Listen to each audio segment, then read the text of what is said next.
Hi, welcome to Billing Basics.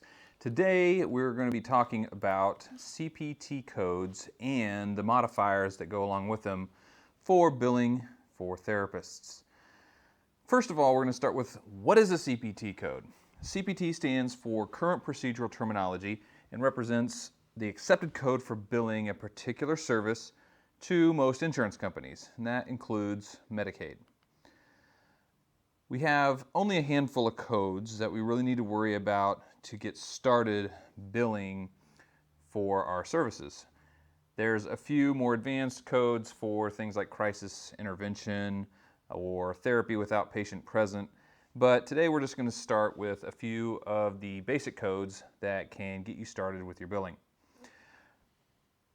Each code is 5 digits and represents a particular service. So for example, a 90832 code is an individual therapy session that is between 17 and 36 minutes long. These times were assigned by CMS, the Centers for Medicare and Medicaid Services, and they're universal to pretty much everybody. They all define them the same way.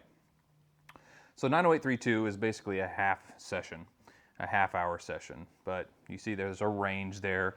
As long as your minutes are within that range, then it counts as a 90832. A 90834 is between 37 and 52 minutes, and it's also individual therapy. A 90837 is anything 53 minutes and up, and individual therapy. Now, it's important to note that 90837s are not typically paid by Medicaid, and so if you're doing Medicaid services, you need to be using 90832s and 90834s. A 90847 is a little bit different. With Medicaid, they use different units than some of the other insurance companies. They define them differently. On the 90832, 90834, 90837, those are all one unit and represent the minutes that I mentioned before. But in a family therapy session, which is a 90847, Medicaid defines that as a 30-minute unit. And so if you were to do an hour-long family therapy session, you would build a 90847 with 2 units. If you're billing a regular insurance company, commercial insurance company, they define a family therapy session as 60 minutes, and so you would put a 90847 with just 1 unit.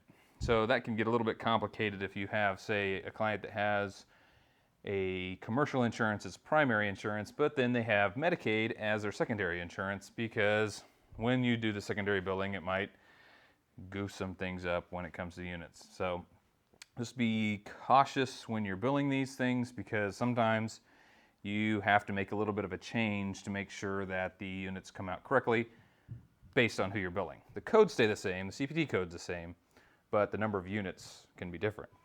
Similarly, with 90791s, which is assessment, a psychosocial assessment, the 30-minute unit is what Medicaid uses, and everybody else uses a 60-minute assessment unit. So similar to the 90847, if you are billing an hour of assessment for Medicaid, you'd bill 2 units. If you're billing an hour assessment to any other insurance company, you need to bill 1 unit. Along with the CPT codes, you need to be aware of what modifiers you can use to make sure that your billing goes through correctly the first time. Generally speaking, where your modifiers being messed up is where most people get billing errors or billing rejections. So you're always going to have at least one modifier, and that's going to be to identify your licensure type, the type of provider performing the service. So each different provider has their different code, modifier code, that goes in next to the CPT code when you're doing your billing. And so a licensed professional counselor is going to have the code of UD. I have no idea what that means. Nobody knows what these mean, but they just are what they are. You put them in where you're supposed to put them in, and you go on about your merry business. If you're a licensed clinical social worker, your modifier is AJ. If you're a licensed psychologist, your modifier is AH. So beside each CPT code, you have these boxes that are labeled modifiers. There are usually 4 boxes, and you start with your licensure, your performing provider type. You put that modifier in, and then if you need to, you may have one of these additional modifiers. So there are certain location-based modifiers that you may need to use depending on where you do the service. If you're doing it in office settings, then you really don't need any more modifiers because they just assume that you're going to do it in office. But if you're providing these services in home, then you have to put an additional modifier of U8 into one of the modifier boxes next to the CPT code. So as an example, if you're an LPC that does an in-home setting service of, let's say, individual therapy for 45 minutes, your CPT code is going to be 90834. Your modifiers are going to be UD, U8. Okay?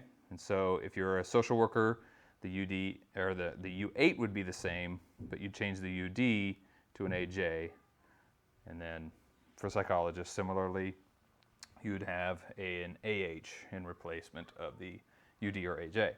The U8 stays the same. That's just based on where you did the service. The last modifier I'm going to cover is one that you probably aren't going to use a lot of, but it's important to know about it because it's more frequently used than some of the other random modifiers that are out there. And that's the modifier 25, right? It's just the number 25. And this is used if you're going to do two services on the same date of service with the same client. So for example, if you're going to do a family therapy session and then you're going to follow that up with an individual therapy session, you're going to have two claims, two lines on your claim. One of them is going to be 90847, family therapy. We'll assume this is Medicaid, so that's going to be 2 units. And if you're an LPC, you're going to have UD. If it's in home, you have U8.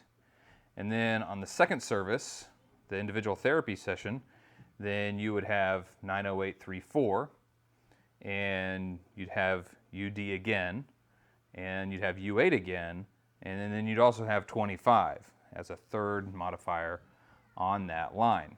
So this basically tells the company that you're billing that this isn't a rebill. I'm not correcting the previous claim and submitting another claim to replace it. I am submitting an additional claim that I expect to be paid on top of the previous claim. So that's how they get the information right, so that they don't send one of them back as denied as a duplicate service, and you get paid for both your services. It's important to note that Medicaid specifically, and most insurance companies generally, will not allow you to do an assessment and another service on the same day. They're just going to pay for the assessment. They're going to kick back the other one no matter what. So if you're planning on doing an hour-long assessment and then following that up with a family therapy session, they're not going to pay you for the family therapy session regardless of how many modifiers you put into the line. So there's a few other modifiers that don't come up very often, and there's a few other CPT codes that don't come up very often, but we're going to leave those for another training video another time. What we've covered here today should be pretty good to get you started on all of the billing that you have to do on a day-to-day basis. If you have any questions, feel free to shoot me an email, and I'll do the best I can to get back with you in a timely fashion. Thanks for listening. Have a great day.